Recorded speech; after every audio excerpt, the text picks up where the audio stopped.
The deep dive में सभी UPSC अभ्यर्थियों का स्वागत है। सबसे पहले एक जरूरी सूचना, आज की हमारी चर्चा के सभी नोट्स आपको पीडीएफ फॉर्मेट में मिल जाएंगे।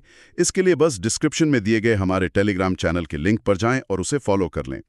तो आज 21 जनवरी 2026 के कुछ बहुत ज़रूरी करंट अफेयर्स पर हम एक गहरी नज़र डालेंगे। कुछ विषय एकदम नए होंगे और कुछ ऐसे भी जिनका हम रिवीजन करेंगे। आज की हमारी पूरी चर्चा एक शब्द के इर्द गिर्द घूमेगी, संतुलन। प्रकृति और तकनीक के बीच, विकास और पर्यावरण के बीच, और हाँ, देशों के बीच शक्ति का संतुलन। तो चलिए शुरू करते हैं। हाल ही में आसमान में ऑरोरा की कुछ बहुत ही शानदार तस्वीरें देखने को मिली। ये सिर्फ एक खूबसूरत नज़ारा नहीं है, इसके पीछे प्रकृति की एक बहुत बड़ी ताकत काम कर रही थी, एक G4 यानी गंभीर जियोमैग्नेटिक स्टॉर्म। बिल्कुल सही कहा आपने। ये जियोमैग्नेटिक स्टॉर्म, अगर आसान भाषा में कहें तो पृथ्वी के मैग्नेटोस्फीयर में एक बहुत बड़ा डिस्टर्बेंस है। मतलब हमारे ग्रह का जो चुंबकीय कवच है उसमें एक हलचल। और ये तब होता है जब सूरज से निकली ऊर्जा की एक लहर पृथ्वी से टकराती है। और इसका कारण वो कोरोनल मास इजेक्शन होता है ना? हाँ जी, बिल्कुल, CME। जब सूरज की सतह से अरबों टन चार्ज प्लाज्मा एक धमाके के साथ अंतरिक्ष में फैलता है, और जब ये पृथ्वी की तरफ आता है तो इसके असर भी दो तरह के होते हैं। अच्छा। हाँ, एक तरफ तो ये खूबसूरत ऑरोरा बनाता है जो हम तस्वीरों में देखते हैं, और दूसरी तरफ ये हमारी पूरी टेक्नोलॉजी के लिए एक बड़ा खतरा है। तो क्या हमारे पास इन G4 लेवल के स्टॉर्म्स की भविष्यवाणी करने का कोई सटीक तरीका है, या ये हमें हमेशा ऐसे ही सरप्राइज करते रहेंगे? देखिए, भविष्यवाणी की क्षमता पहले से बेहतर तो हुई है, लेकिन पूरी तरह सटीक होना अभी भी एक चुनौती है। हम सूरज को देखकर कुछ घंटे या 1-2 दिन पहले चेतावनी दे सकते हैं, पर उसकी तीव्रता का 100% सही अंदाजा लगाना मुश्किल है। और इसके नकारात्मक प्रभाव क्या हैं? यूपीएससी के लिहाज से समझना बहुत जरूरी है। सबसे बड़ा खतरा है हमारे पावर ग्रिड्स को। ये स्टॉर्म जियोमैग्नेटिकली इंड्यूस्ड करंट्स या GICs पैदा करते हैं। GICs, ठीक है। अब ये GICs मतलब हमारी पावर लाइनों में DC करंट की तरह बहने लगते हैं, जबकि वो AC करंट के लिए बनी है। इस मिक्सिंग से पावर ट्रांसफार्मर इतने गर्म हो सकते हैं कि वो पिघल जाएं। और फिर बड़े पैमाने पर ब्लैकआउट हो सकता है? बिल्कुल, और सिर्फ इतना ही नहीं, satellite communication, GPS, radio signal सब ठप हो सकता है। और वो सैटेलाइट्स पर ड्रैग बढ़ने की भी बात होती है, उसका क्या मतलब है? बहुत अच्छा सवाल है। जब सौर तूफान आता है तो वो पृथ्वी के ऊपरी वायुमंडल को गर्म कर देता है, जिससे वो फैल जाता है।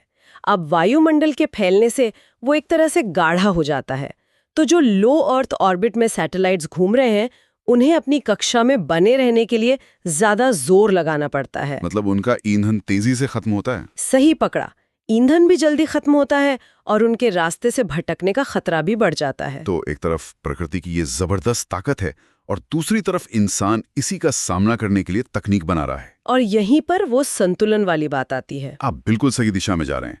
भारत के CDOT यानी centre for development of telematics ने एक स्वदेशी सेल ब्रॉडकास्ट सोल्यूशन बनाया है, और इसे हाल ही में स्कॉच अवार्ड 2025 भी मिला है। ये तो बहुत बड़ी उपलब्धि है। जी, ये आपदा प्रबंधन में एक बहुत बड़ा कदम है। ये प्लेटफॉर्म सेल्यूलर नेटवर्क का इस्तेमाल करके प्रभावित इलाके के लोगों के मोबाइल पर लगभग रियल टाइम में जीवन बचाने वाले अलर्ट भेजता है।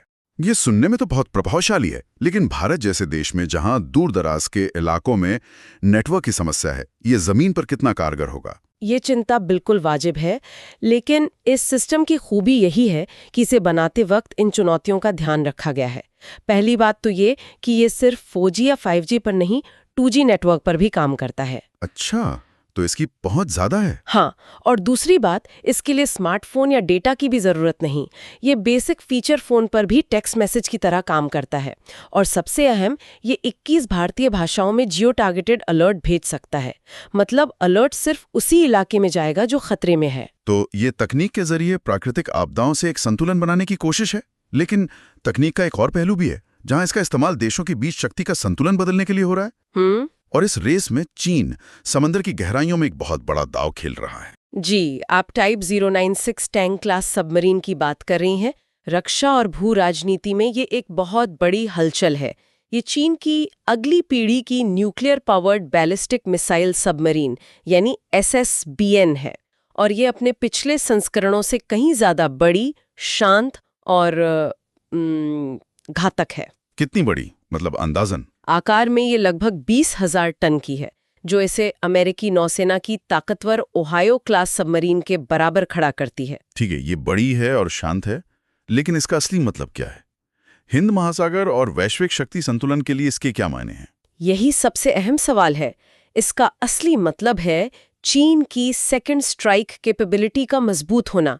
मतलब अगर दुश्मन देश आप पर पहला न्यूक्लियर हमला कर भी दे तो भी आपके पास जवाबी हमला करने की क्षमता बची रहे। और समंदर में छिपी ये पनडुब्बी चीन को वही क्षमता देती है। बिल्कुल, इसका पता लगाना लगभग नामुमकिन है और ये दक्षिण चीन सागर से लेकर हिंद महासागर तक में शक्ति के समीकरणों को पूरी तरह बदल सकती है।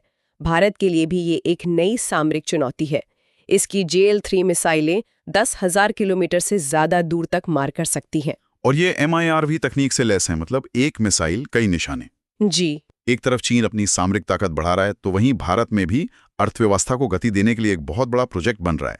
लेकिन यहाँ संतुलन का एक अलग ही सवाल खड़ा हो गया, विकास और पर्यावरण के बीच। आप महाराष्ट्र के पालघर में प्रस्तावित वधावन पोर्ट की बात कर रहे हैं। ये विकास और पर्यावरण के बीच के संघर्ष का एक क्लासिक उदाहरण है। यह एक विशाल परियोजना है जिसकी कुल लागत 76,000 करोड़ रुपए से भी ज्यादा है। लक्ष्य है इसे दुनिया के टॉप 10 बंदरगाहों में शामिल करना। जी, और इसका एक बड़ा प्राकृतिक फायदा ये है कि यहाँ तट के पास ही 20 मीटर की प्राकृतिक गहराई है, जो बड़े जहाजों के लिए आदर्श है। लेकिन जो लगभग 20,000 लोग इसका विरोध कर रहे हैं, उनकी मुख्य चिंताएं क्या हैं?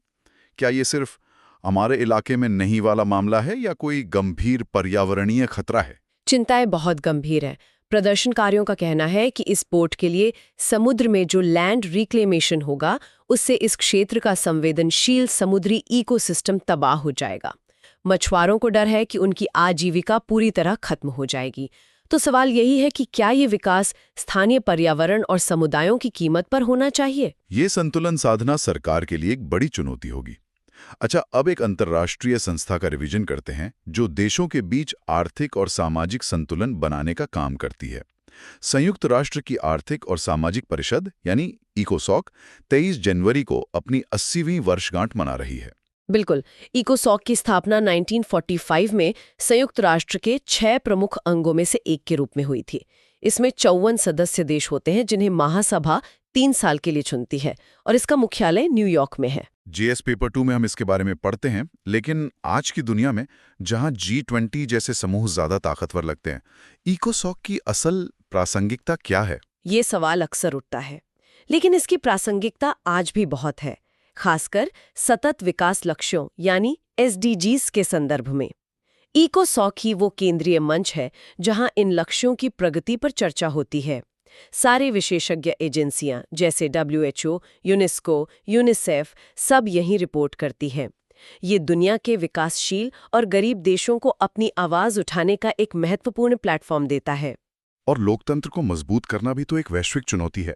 इस मामले में भारत दुनिया के सामने एक मिसाल पेश कर रहा है। जी, आप नई दिल्ली के भारत मंडपम में हो रहे लोकतंत्र और चुनाव प्रबंधन पर भारत अंतर्राष्ट्रीय सम्मेलन 2026 यानी ICDM की बात कर रहे हैं।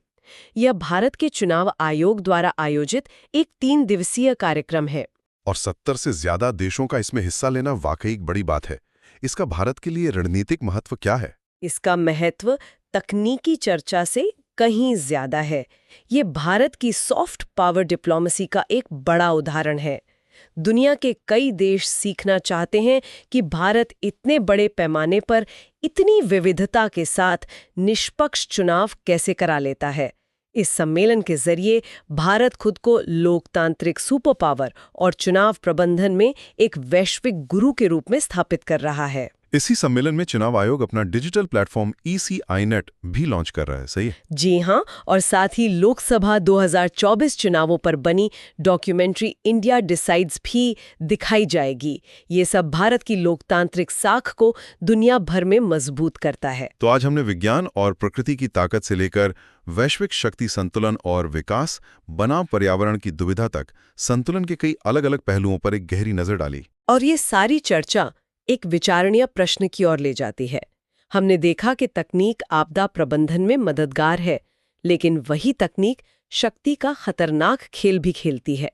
विकास जरूरी है, पर पर्यावरण की कीमत पर नहीं।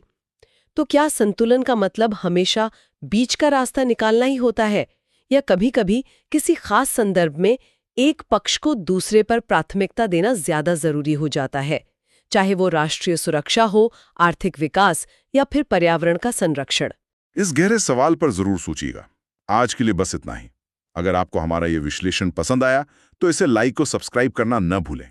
और याद रखें, सभी नोट्स के लिए डिस्क्रिप्शन में दिए गए टेलीग्राम चैनल के लिंक को जरूर देखें। अगले एपिसोड में मिलते हैं।